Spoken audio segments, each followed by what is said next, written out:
The Endicott College Writing Center presents the Academic Voice Workshop. Today we're going to talk about academic voice, which is something that we've heard many times, probably since our high school English classes, what counts as an academic voice versus something that's more colloquial, the kind of voice that we would use when we're speaking with our friends or writing for a different kind of audience. But what do we already know about the academic voice? Hear me a little bit. Don't use I. We don't use I. I is the first person, it is too informal. So really, what person are we looking for? There's first person, second person, and third person. We're talking about voice. What are we aiming for? Aiming for third person, that's right. So that's when you say the researcher did the following things, okay? Second person is when we refer to you, and first person is when we refer to I, okay? So yeah, we're definitely looking for the third person. There's a couple of other things that we're looking for too, though, okay? And specifically, academic voice is a little bit more than the word choice that you're working with. It's also considered the pieces of kind of connective tissue in your writing, where the work of the actual writer of the piece is showing through. So it's places in between your paraphrases, summaries, and direct quotations, all right? So in addition to the features of academic voice that we've already reviewed, additional things to keep in mind are that we need to maintain a healthy skepticism. However, we can't be too cynical or judgmental of the material, right? So we're trying to present an unbiased view of the materials here. We can be confident, but we cannot be arrogant. And we definitely need to be careful and evaluative because, of course, we are presenting academic writing and therefore it is factually based. We want to make sure that all of the judgments that we do put forth are supported with specific textual evidence. The textual evidence can come in the form of direct quotations, paraphrases, and summaries based on the parameters outlined in your assignment and by your professor. It's important to remember that the academic voice is not something you have to think about consciously during your drafting process. This is something that you can always go back and perfect as you get towards the end of your drafting process, all right? So it's not really a first draft concern.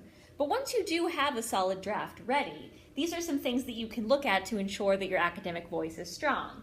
You want to go through your paper and make sure that you've taken out any slang or colloquial phrases.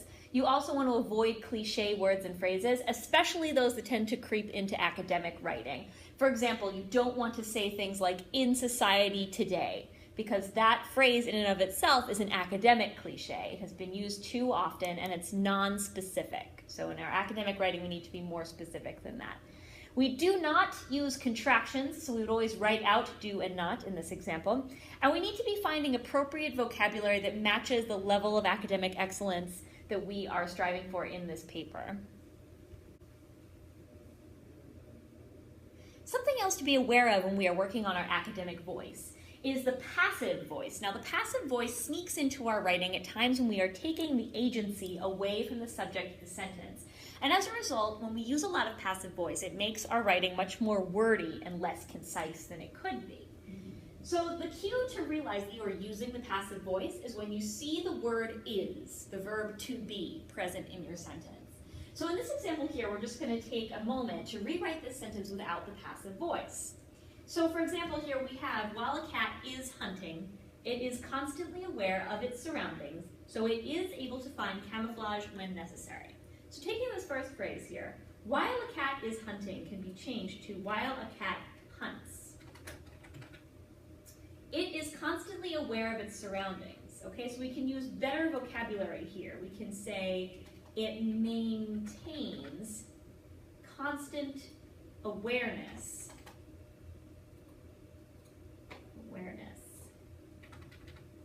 of its surroundings. And there we have the bonus of getting rid of the ly word, right? We don't want any adverbs in our academic writing whenever we can avoid them. So now we have, while a cat hunts, it maintains constant awareness of its surroundings. So it is able to find camouflage. So we can get rid of it is able to find, right? So we can say enabling it to find camouflage when necessary. And as you can see, this is much more concise, and all of the words given in this sentence help to provide more meaning. Just a couple more things we can work on when we finally have our draft and are revising for academic voice. We want to make sure clarity and concision is our top priority. So as we saw in our example, we want to eliminate the adverbs, We want to use repetition very carefully, make sure that things that are repeated out of intentional use and are not just repeated by accident.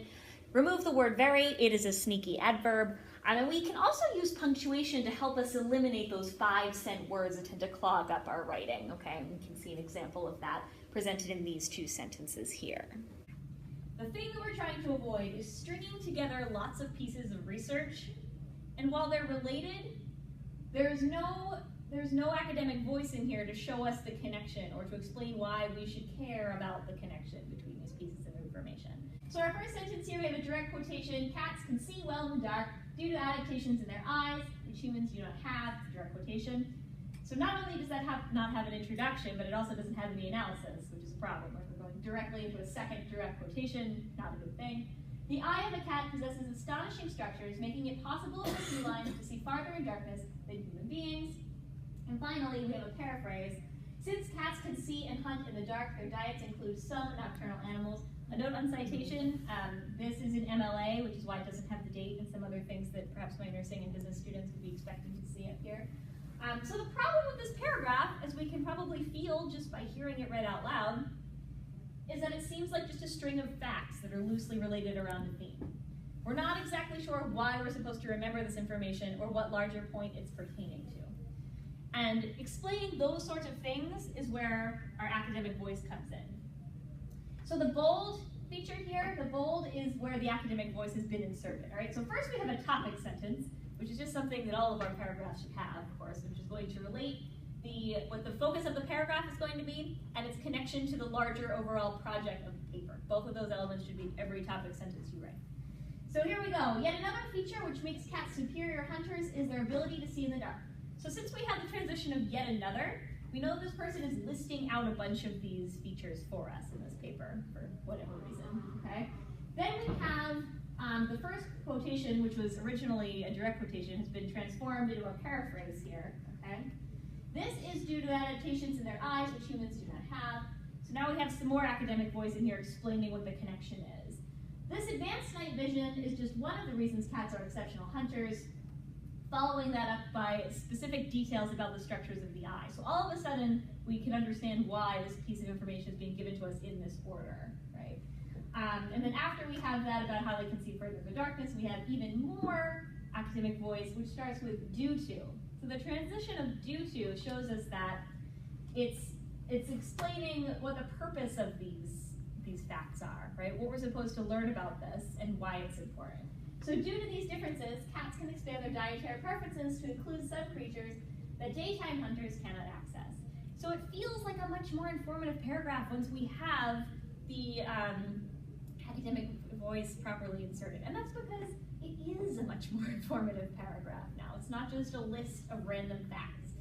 So even though it's tempting to avoid passive voice when we're writing a lit review because it's so, heavily based in synthesizing and heavily based in showing how all the different authors agree or disagree with each other, without that context provided in the academic voice, it just feels disconnected. The book They Say, I Say by Geraldine Graff actually has an entire section in the back of these really useful templates for academic voice. And you can lift things right out of these sections because the actual content is your own, as you can see. It's a very vague construct, but it's formulated using terminology that fits right in with our academic voice.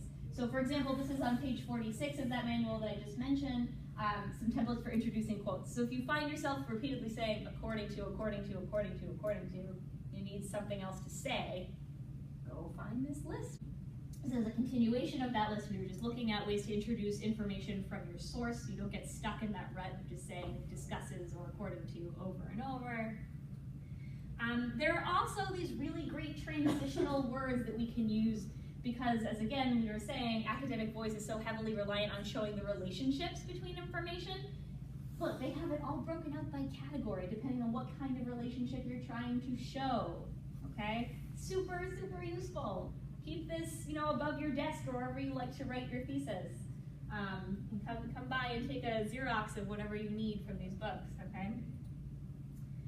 So, just to review our list here, we're going to avoid slang and cliches. We're going to write out all words and not use any contractions. We're going to find appropriate vocabulary. We're not going to randomly pull at words that look large and impressive. We're going to make sure it actually fits the context. We're going to get rid of our passive voice by rewriting so the word is or the to be verbs are, those sorts of verbs are not included. We're going to get rid of our adverbs, which include very. We're going to use punctuation efficiently, and we're going to be very careful and intentional about our repetition. Thank you for watching the Academic Voice Workshop, a product of the Endicott College Writing Center.